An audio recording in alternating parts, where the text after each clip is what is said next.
দুনিকে ফিরে পেয়ে অনিশাকে উচিত শিক্ষা দিল রানী। সম্পূর্ণ জানতে ভিডিওটিতে একটি লাইক করে প্রথম থেকেই দেখতে থাকো। গল্পের শুরুতেই দেখা যায় রানীকে গুন্ডাগুলো মারতে শুরু করে, আর তখন রানীও ভালো মতন গুন্ডাগুলোকে বেধড়ক মারছে। এর মধ্যেই গুন্ডাগুলোকে যখন আটকাতে থাকে রানী, তখন দুর্জয়কে বলে, কি হলো দুর্জয়, তুমি দাঁড়িয়ে আছো কেন, যাও গিয়ে দুনিকে খোঁজো। এরপর দুর্জয় গিয়ে দুনিকে খুঁজতে থাকে, আর এদিকে রানী গুন্ডাগুলোকে মারছে। এতগুলো গুন্ডার সাথে রানী একা কিছুতেই পেরে উঠছিল না, কিন্তু তবুও চেষ্টা করে যাচ্ছে যাতে গুন্ডাগুলোকে উচিত শিক্ষা দিতে পারে। এর মধ্যেই তখনই অনিশাকে এবার ধরেছে রানী। অনিশাকে ধরে সেই যে ট্রান্সমিটারটা ছিল সেটা ভালো করে অনিশার পকেটে দিয়ে দেয়, আর তারপরেই অনিশাকে মেরে উচিত শিক্ষা দেয়। কিন্তু সেই মুহূর্তে আবারও গুন্ডাগুলো রানীকে ধরে ফেলে। অন্যদিকে দুর্জয় তন্ন করে দুনিকে খুঁজতে থাকে, কিন্তু কোনোভাবেই আর দুনিকে পাচ্ছিল না। ফাইনালি দুর্জয় দুনিকে পেয়ে গেছে। দুনি তখন বলে, বাবা। দুর্জয় দুনিকে দেখেই কোলে তুলে নেয় আর বলে, তুমি ঠিক আছো তো মা, তোমার কষ্ট হচ্ছে না তো? দুনি বলে, না আমি ঠিক আছি, আমি মায়ের কাছে যাব। তখনই দুর্জয় বলে, হ্যাঁ তোমাকে মায়ের কাছে নিয়ে যাব বলেই তো এখানে এলাম, চলো তুমি আমার সাথে। এর মধ্যেই রানী তো অনিশাকে ধরেই রেখেছিল, কিন্তু গুন্ডাগুলো আবার রানীকে অ্যাটাক করলে রানী গুন্ডাগুলোকে মারতে থাকে, আর সেই সুযোগে অনিশা পালিয়ে যায়। এর মধ্যেই পুলিশের গাড়ির আওয়াজ শুনতে পেলে সবাই মিলে কেটে পড়ার চেষ্টা করে। তখনই অফিসাররা এসে গুন্ডাগুলোকে তো ধরে নেয় ঠিকই, কিন্তু কোনোভাবেই অনিশাকে ধরতে পারে না। অনিশা আবারও পগার পার হয়ে গেছে। তার মধ্যেই দুর্জয় চলে এসেছে দুনিকে নিয়ে, আর রানী তখন বলে, দুনিমা তুমি ঠিক আছো তো? দুনি তখন বলে, হ্যাঁ আমি ঠিক আছি। এর মধ্যে অফিসার বলে, আপনি ঠিক আছেন তো? আর রানী বলে, অফিসার আমি ঠিক আছি। অনিশাদি কোথায় গেল? অনিশাদি তার মানে আবারও পালিয়ে গেছে। অফিসার, অনিশাদিকে কিন্তু যেভাবেই হোক ধরতে হবে। অফিসার বলে, আপনি চিন্তা করবেন না, আমরা সব জায়গায় তন্ন করে সার্চ করব, অনিশা কোথাও পালিয়ে যেতে পারবে না। আপনি বলুন যে আপনি ঠিক আছেন কিনা। রানী বলে, আমি ঠিক আছি। অফিসার, আরও একটা কথা, অনিশাদির পকেটের মধ্যে আমি ট্রান্সমিটারটা দিয়ে দিয়েছিলাম, সেটা থেকে আমরা হয়তো কোনো সাহায্য পেলেও পেতে পারি। অফিসার বলে, হ্যাঁ আপনি খুব ভালো কাজ করেছেন মিসেস সেনগুপ্ত, ঠিক আছে আমি দেখছি কত তাড়াতাড়ি কি করা যায়। এদিকে রানী আবারও খুব খুশি হয় দুর্জয় আর দুনিকে ফিরে পেয়ে, আর বলে, দুনিমা আমি তোমার জন্য কতটা চিন্তা করছিলাম জানো, তোমার কোনো ক্ষতি করেনি তো ওরা? তখনই দুনি বলে, না তো, আমি খুব খুশি মা বাবাকে পেয়ে। অন্যদিকে মাধুরী তাড়াতাড়ি করে বরণডালাটা সাজিয়ে নিচ্ছে। শুক্লা এসে বলে, ও মেজো বৌমা বরণডালা সাজানো হলো? তখনই মাধুরী বলে, এই তো মা হয়ে গেছে। শুক্লা বলে, জানো তো আজ আমি অনেক খুশি, অবশেষে আমার ছোট বৌমা, ছোট ছেলে আর আমার নাতনিটা বাড়িতে আসতে চলেছে, এর থেকে খুশির দিন বোধহয় আর হতে পারে না।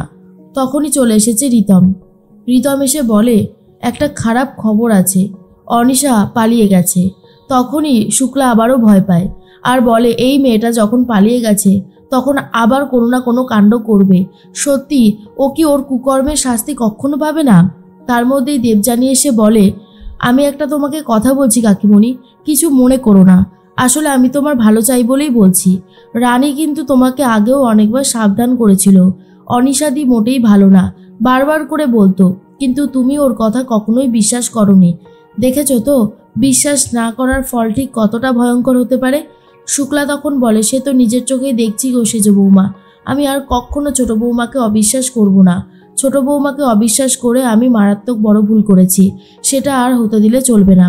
এর মধ্যেই মাধুরী বলে, সত্যি কথা, অনিশা যে এতটা সাংঘাতিক ওকে দেখলে বোঝা যায় না, ও শেষ পর্যন্ত মানুষও মারতে পারে, ও তো ক্রিমিনাল, ওকে জেলে ভরে দেওয়াটাই ভালো, কিন্তু ও তো পালিয়ে গেল।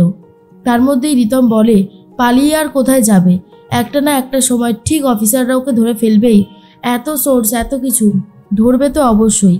আর শুনলাম অনিশার সমস্ত ব্যাংক অ্যাকাউন্ট, বাড়ি, নার্সিংহোম সব কিছু পুলিশ সিজ করে দিয়েছে, তো এত সহজে অনিশা পালিয়ে বাঁচতে পারবে না, কারণ পালিয়ে বাঁচতে হলে ওর কাছে প্রয়োজন টাকা।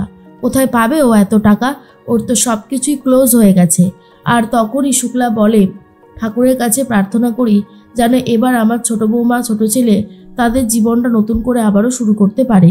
এর মধ্যেই চলে এসেছে পিঙ্কি বৌদি আর বলে, শোনো ছোট মা, তুমি কিন্তু আর রানীকে ভুল বুঝো না, তোমার মনে আছে তো রানী আসলে কিন্তু আমি আর তুমি দুজনেই রানীর কাছে ক্ষমা চাইবো। আমরা দুজনেই অনেক অপরাধ করেছি, যেটা করাটা একদমই উচিত হয়নি। শুক্লা তখন বলে, তুমি ঠিকই বলেছো বড় বৌমা, আমি অবশ্যই ছোট বৌমার কাছে ক্ষমা চাইব। এর মধ্যেই দুর্জয় তো জানতে পারে অনিশা পালিয়ে গেছে আর বলে, রানী, অনিশার পালিয়ে যাওয়াটা আমাকে খুব চিন্তায় ফেলে দিয়েছে। রানী বলে, তুমি এসব নিয়ে ভেবো না তো, সব ঠিক হয়ে যাবে, একটু অপেক্ষা করো, দেখো না অনিশাদি ঠিক ধরা পড়ে যাবে। এর মধ্যেই তিনজন মিলে চলে এসেছে আর তখনই শুক্লা বরণ করবে বলে ঠিক করে আর বরণ করতে থাকে। রানীকে বলে, ছোট বৌমা, আমি জানি আমি অনেক অন্যায় করেছি, তবুও যদি তুমি আমাকে ক্ষমা করে দিতে পারো তাহলে খুব ভালো হয়, আমি ক্ষমা চাইছি তোমার কাছে। রানী তখন বলেছি, মা, এসব তুমি কি করছো? এগুলো একদমই করবে না, আমি তোমার মেয়ে না? মেয়ের কাছে কি কখনো মায়েরা ক্ষমা চায়? শুক্লা তো রানীকে জড়িয়ে ধরে আর বলে, সত্যি তুমি আমাকে শিখিয়ে দিলে কি করে ভালোবাসা দিয়ে সব কিছু জয় করা যায়। এই তো আমার নাতনি দুনি, তোমাকে কোনো কষ্ট দেয়নি তো অনিশা? তখনই দুর্জয় বলে, না না, ওর কোনো কষ্ট হয়নি, আমি ওকে ঠিকঠাকভাবে নিয়ে এসেছি। এর মধ্যে তখনই রানীকে পেয়ে বিনু, পুনু, মাধুরী, দেবযানী সবাই খুব খুশি হয়ে যায়। আর তখন পিঙ্কি বৌদি বলে, দেখো রানী, আমিও জানি আমি অনেক অন্যায় করেছি তোমার সাথে, কিন্তু তুমি যদি আমাকে এই শেষবারের মতন ক্ষমা করে দাও তাহলে খুব ভালো হয়। আমি জানি আমি আগেও তোমার কাছে ক্ষমা চেয়েছি, তুমি ক্ষমা করে দিয়েছো, কিন্তু তারপরেও অনেক অন্যায় আমি করেছি, কিন্তু এবারে আমি তোমাকে কথা দিচ্ছি আর কোনো অন্যায় আমার তরফ থেকে হবে না। যদি বাড়িতে কোনো অন্যায় দেখতে পাও তাহলে আমি বলছি ভেবে নিও আমি করেছি, আর আমাকে শাস্তি দিও, যা শাস্তি দেবে মাথা পেতে নেব। তখন রানী বলে, আমি জানি পিঙ্কি বৌদি, তোমার বিবেক দংশন হয়েছে আর তুমি একজন খাঁটি মানুষে পরিণত হয়েছো, তাই এসব বলার কোনো দরকার নেই। তখনই বড় বৌদি বলে, আর একটা কথা, অনিশার সাথে দুর্জয়ের যেই ডেটে বিয়ে হওয়ার কথা ছিল সেই ডেটে কিন্তু একটা বিয়ে হচ্ছে, আর সেই বিয়েটা হচ্ছে আমাদের দুর্জয় আর রানীর। এটা শোনার পর তো সবাই খুব খুশি হয়ে যায়। তখনই দুর্জয় বলে, হ্যাঁ, না না না না না না, এবার বিয়ে টিয়ের কি আছে? তখনই বড় বৌদি বলে, আছে আছে, তোমরা এতগুলো বছর আলাদা ছিলে, তোমাদেরকে একসাথে আনতে গেলে এইটুকু তো কষ্ট করতেই হবে, আর ডেট তো একদম সামনেই চলে এসেছে, ততদিন রানী কিন্তু আলাদাই থাকবে আর আমাদের জয়ও আলাদা থাকবে। তারপর কাল রাত্রি হবে ফুলশয্যার সময়, তোমরা দুজনে দুজনার মুখ দেখবে, বুঝেছো? আর এটা শোনার পরে তো দুর্জয়ের প্রচণ্ড রাগ হয়। দুর্জয় বলে, এটা কিন্তু তুমি ঠিক করলে না বড় বৌদি, কোথায় ভাবলাম রানী এতদিন পর এসেছে, রানীর সাথে অনেক গল্প করব, সেখান থেকে তুমি আমাকে বারণ করে দিলে। তখনই দেবযানী বলে, ঠিকই তো আছে। রিতম বলে, ওফ, ভাইয়ের আবার বিয়ে, কবজি ডুবিয়ে খাবো, যা আনন্দ হচ্ছে না।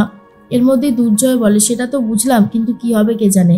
এদিকে অনিশা রানীকে ফোন করে থ্রেট করতে থাকে আর বলে, তুমি কি ভেবেছো এতটাই চালাক যে তুমি আমারই দেখানো পথে আমাকেই মারতে চাইছো? ট্রান্সমিটারটা আমাকে দিয়ে দিয়েছো রানী, তুমি কিচ্ছু করতে পারবে না, তোমাকে আমি শেষ করে দেব। এই বলেই ফোনটা কেটে দেয়। তার মধ্যেই দুর্জয় যখন রিতমের সাথে কথা বলছিল তখনই রিতম আর বড় বৌদি বলে, অনিশা যে ইভেন্ট ম্যানেজমেন্টের সাথে যোগাযোগ করেছিল সেখান থেকেই তো আজকে লোক আসবে দেখার জন্য, কিন্তু সে আসলে অনিশা ছদ্মবেশে এসেছে আর রানী কিন্তু তাকে চিনে ফেলেছে।